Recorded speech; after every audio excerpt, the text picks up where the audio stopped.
నమస్తే NSB news కు స్వాగతం. నేను మీ శరత్. భవిష్యత్తు రాజకీయ వారసుడు మాగుంట రాఘవరెడ్డి అని ఒంగోలు పార్లమెంటు సభ్యులు మాగుంట శ్రీనివాసులు రెడ్డి అన్నారు. ఒంగోలు పార్లమెంటు సభ్యులు మాగుంట శ్రీనివాసులు రెడ్డి జన్మదినాన్ని పురస్కరించుకొని రామ్నగర్లోని 3వ లైన్లో ఆయన కార్యాలయంలో అభిమానులు ఏర్పాటు చేసిన భారీ కేకును కట్ చేశారు. ఈ సందర్భంగా ఆయన మాట్లాడారు. తన రాజకీయ వారసుడు రాఘవరెడ్డిని అందరూ ఆదరించాలని, ఎప్పుడూ మాగుంట కుటుంబానికి అండదండలుగా ఉంటున్న ప్రకాశం జిల్లా అందరూ తన రాజకీయ వారసుడు రాఘవరెడ్డికి తోడుగా నిలవాలని ఆయన విజ్ఞప్తి చేశారు. ఈ సందర్భంగా జిల్లాలోని ప్రజానీకం, తెలుగుదేశం పార్టీ శ్రేణులు, ఇతర పార్టీల్లోని అభిమానులు, అధికార యంత్రాంగం భారీ ఎత్తున ఆయనకు జన్మదిన శుభాకాంక్షలు తెలియజేశారు.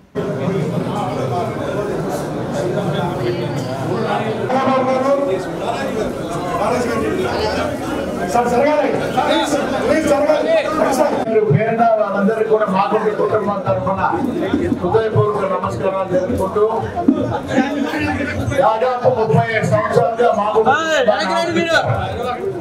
1991 సంవత్సరంలో మా అన్నగారు కీర్తిశేషులు సుబ్రహ్మణ్యరెడ్డి గారు రాజకీయ రంగ ప్రవేశం చేసిన తర్వాత వారిని ఆశీర్వదించు వారు అకాల మరణం చెందిన తర్వాత మా వదినమ్మ గారు మాగుంట పార్వతమ్మ గారు సరదా ఎంపీగా పోటీ చేసే సమయంలో వీరెంతో ఆదరించి ఆ తర్వాత వారు నన్ను ఎంపీగా కూడా పోటీ చేయమని తెలిపిన మీదట నన్ను మాగుంట శ్రీనివాసరెడ్డి కూడా ఆదరించడం అనేది చూసాం.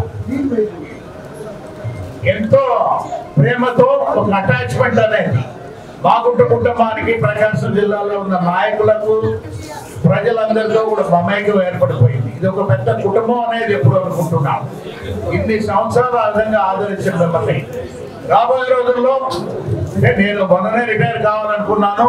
గౌరవ ముఖ్యమంత్రులు చంద్రబాబు నాయుడు గారు లేదు, ఒకసారి నువ్వు కూడా ఉండాలి, మీ అబ్బాయి రాఘవబాబుకు ఏదైనా విధంగా ముందు ఏదో పదవి ఇచ్చి ఆ తర్వాత ఎంపీ చేసే కార్యక్రమం నేను తీసుకుంటానని చెప్పడం కూడా చెప్పారు. కాబట్టి రాబోయే రోజుల్లో ముగ్గురిని మా కుటుంబం నుంచి ఆదరించిన ప్రకాశం జిల్లా నాయకులకు ప్రజలందరూ కూడా కోరుకునేది రాబోయే రోజుల్లో ఉండే ఎన్నికల్లో కూడా మాగుంట రాఘవరెడ్డి మా అబ్బాయిని కూడా అదే విధంగా ఆశీర్వదించాలని కూడా కోరుకుంటూ నా జన్మదినాలు అనేది జరుపుకుంటానే పోతాం.